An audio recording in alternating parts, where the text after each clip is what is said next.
Yeah. Sports cars, younger partners, dramatic style changes. That's the stereotypical midlife crisis we've seen on TV and movies, right? And typically, it's a man who's going through this existential crisis. But no one really talks about a woman's perspective. The stresses of midlife for women show up differently. We experience feeling burnt out, overwhelmed, and underappreciated, sometimes pushing us almost to the breaking point. But what if I told you what you're experiencing in midlife isn't actually a crisis? It's actually your midlife breakthrough. Hi, I'm Valerie. I help women navigate career changes after 40 and a podcaster for mindfulness practices for midlifers.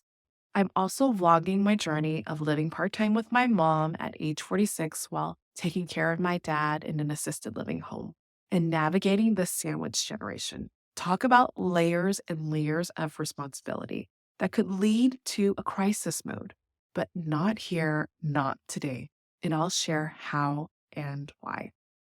In today's episode, you'll discover what the traditional midlife crisis means, why women's experiences are fundamentally different from men's, how to recognize if you're in this critical transition period, why I call this your rubber band era instead of a crisis, and 3 ways to embrace this period as your most powerful chapter yet. So let's get into it. So, what is the definition of a midlife crisis? Who came up with it? Back in 1965, a psychoanalyst named Elliot Jock came up with this term midlife crisis. He zeroed in that moment in middle age when we suddenly realize we are not going to live forever and start wondering, have I done enough in this life? A deep identity crisis. However, what we see portrayed in TV shows and movies is a midlife crisis associated almost exclusively for men. They are making dramatic changes like buying sports cars, leaving their spouses, making impulsive career moves, like the stereotypical storyline that you would see on TV. But here's the thing. Research shows that only about 10 to 15% of middle aged adults actually experience this crisis like the traditional definition. What most of us are going through is better described as a midlife transition, or how I would like to say it as a midlife transformation. How a midlife crisis is actually different for women. For women, the midlife period looks completely different. Instead of acting out on huge purchases or dramatic escapes, women often experience, number one, the pressures of caring both for their children and for their aging parents, also known as the sandwich generation, which I have a video on this topic. I'll add the link in the description below. We are also going through body changes and hormonal shifts during premenopause that can affect everything from the way that we feel, our energy, and our mood. We are experiencing career stresses with reassessing what the priorities are after raising your kids or hitting a glass ceiling or both. We are also feeling increasingly invisible in a society that values women when we look young and youthful. And lastly, we are always trying to look for connection and validation through social media, even though sometimes it can make us feel worse. These challenges don't typically manifest in buying sports cars or leaving your long term relationship. They show up as quiet struggle, feelings of being overwhelmed, feelings of being invisible, or questioning, is this all there is? It can really slowly erode our sense of self. The term midlife crisis for women have been measured against a male centered model that completely misses the mark. The problem isn't with women, it's the definition itself. If you are liking what I have shared so far, please tap on that thumbs up. It will actually help me give the confidence boost I need to continue to make videos like this for you. Okay, so back to why midlife crisis needs a rebranding. So let's reframe what a midlife crisis is. Instead, I would like to call it our rubber band era. Rubber band, rubber band era. This is why I don't call this period a crisis. I call it our rubber band era. Why? Because like a rubber band, you are being stretched and pulled in so many different directions, but you're also demonstrating incredible flexibility and resilience.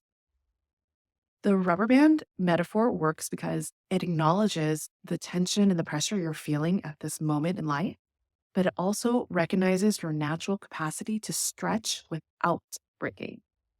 It honors the potential of your inner strength that is being created, and it celebrates your ability to adapt with your shape again. So let me share a real life rubber band era moment. It actually happened just this week. I felt stretched in all directions when both my young adult kids needed support with adulting situations, and my father needed to go to the ER for a hand injury. Instead of breaking under the pressure, I went back to the basics. I did simple breathing exercises. I made sure to create time and space for the person who needed me the most so I can be fully present. And I resisted the urge to drop everything to help solve the problem. So, with my daughter who needed help navigating a relationship with her sports team, I made sure I FaceTimed her without any distractions. I locked myself in my room and I had to FaceTime with her so I could be fully present with her.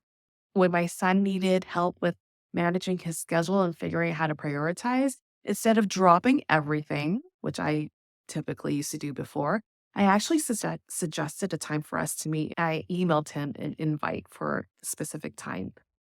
And when I had to take my dad to the ER, we both did our basic breathing exercises throughout every single procedure. I think doing that together really helped us get through that moment.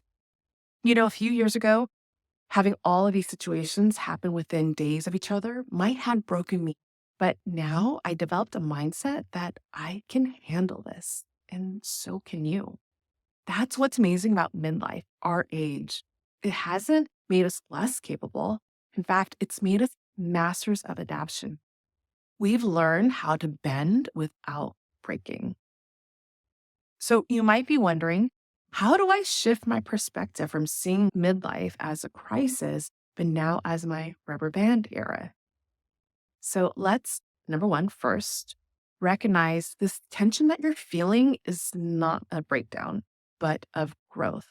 The very stretching you're feeling is creating new capacity for you, just like muscles getting stronger with every challenge. Second, let's practice the basics. Start with simple breathing exercises to create a mental space whenever you feel overwhelmed.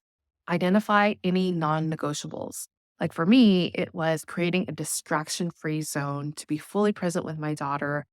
And I just close the doors and shut everyone out just so I can have that moment with her. Also, let's resist the urge to drop everything to help solve a problem immediately. Sometimes scheduling time is a wiser choice. And lastly, for a mindset shift, let's redefine what success looks like on your terms. This is a powerful time to decide what truly matters to you, not what society terms or what social media says. It really is all about how you define success and what's victory for that day. So I would love to hear from you. What's the biggest misconception about midlife that you've encountered? Or what's that one area where you're feeling the most overstretched? Share in the comments below. I read all the comments and I will make sure to reply back. If you need more support when you're feeling overwhelmed or stretched out, check out episode 40 on my podcast, Mindful Life Changes, where I share a powerful affirmation. I am capable of stretching with life's demands, bouncing back stronger and wiser. It's designed specifically for navigating midlife with grace and power. If this shift in mindset from crisis to rubber band era resonated with you, hit subscribe and that notification bell so you don't miss out on any of the videos. And remember, you are not in a crisis mode. This is your time to really embrace your wisdom, your resilience. This midlife is actually not a breakdown, but your breakthrough. I'll see you in the next video.